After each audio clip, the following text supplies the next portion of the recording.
لولا ينهاهم الربانيون والاحبار عن قولهم الاثم، کیوں نہیں روکتے ان کے اللہ والے کہلوانے والے ربانی والاحبار اور علماء، یعنی صوفی اور علماء، درویش لوگ اور علماء کرام، ان کو کیوں نہیں روکتے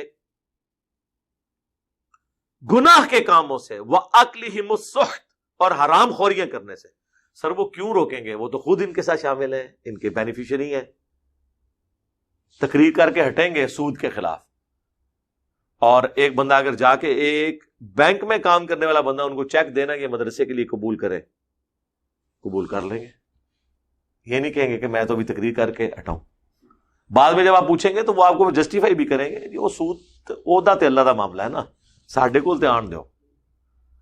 تو اللہ تعالیٰ نے یہاں پہ فرمایا کہ اہل علم اور جو درویش لوگ ہیں جو اپنے آپ کو کسٹوڈین سمجھتے ہیں دین کا، ان کا کام ہے کہ لوگوں کو حرام خوری سے روکیں اور گناہ کے کاموں سے۔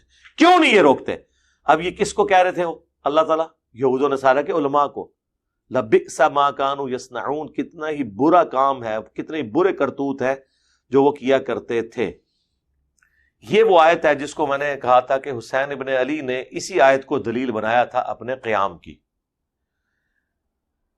پوری دنیا یزید کی بیعت کر لیتی، فرق نہیں پڑتا تھا جب تک کہ آل محمد بیعت نہ کر لیتے، کیونکہ آل محمد کے گھر سے دین نکلا ہے، وہ کسٹوڈین ہے۔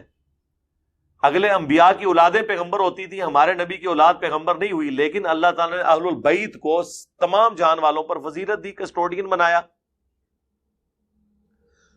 تو جب اہل البیت دین کے معاملے میں کمپرومائز کریں گے تو امت تو ان کی طرف دیکھ رہی ہوتی ہے۔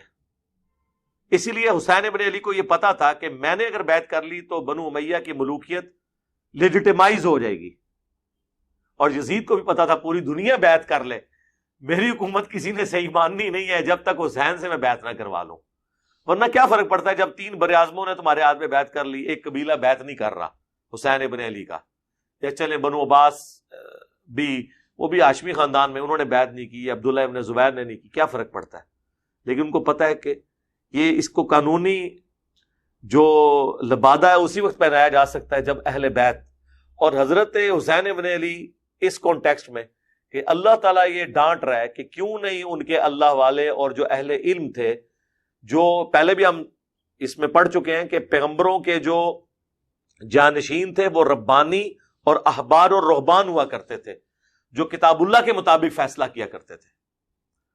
تو اس وقت حسین ابن علی نہ صرف نبی علیہ السلام کی اولاد ہونے کی حیثیت سے بلکہ اپنے علم کے اعتبار سے بھی امت کے لیڈر تھے۔ تو اگر وہی کمپرومائز کر لیتے ان کے حرام کاریوں کے اوپر تو وہ اس کو قانونی حیثیت حاصل ہو جانی تھی، اور یہ ان کا منصب تھا۔ لوگ کہتے ہیں جی باقی لوگ کیوں نہیں کھڑے ہوئے؟ باقی لوگ کھڑے ہوتے یا نہ ہوتے اس سے کوئی فرق نہیں پڑنا تھا۔ حسین ابن علی اگر کمپرومائز کر لیتے، باقی سب بھی کھڑے ہو جاتے، وہ لیجیٹیمائز ہو جاتا۔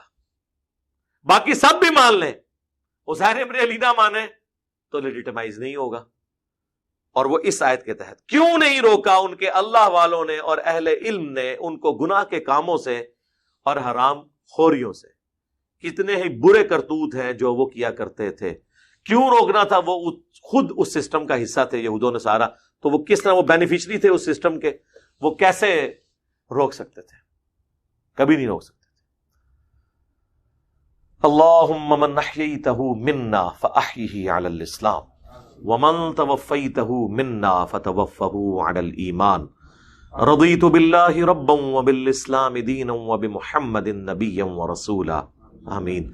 اللہ تعالیٰ سے دعا ہے جو حق بات میں نے کہی اللہ تعالیٰ ہمارے دلوں میں راسخ فرمائے، اگر جذبات میں میرے منہ سے کوئی غلط بات نکل گئی تو اللہ تعالیٰ ہمارے دلوں ہی سے اسے دھو ڈالے، ہمیں معاف بھی فرما دے، ہمیں کتاب و سنت کی تعلیمات پر عمل کر کے دوسرے بھائیوں تک پہنچانے کی توفیق عطا فرمائے۔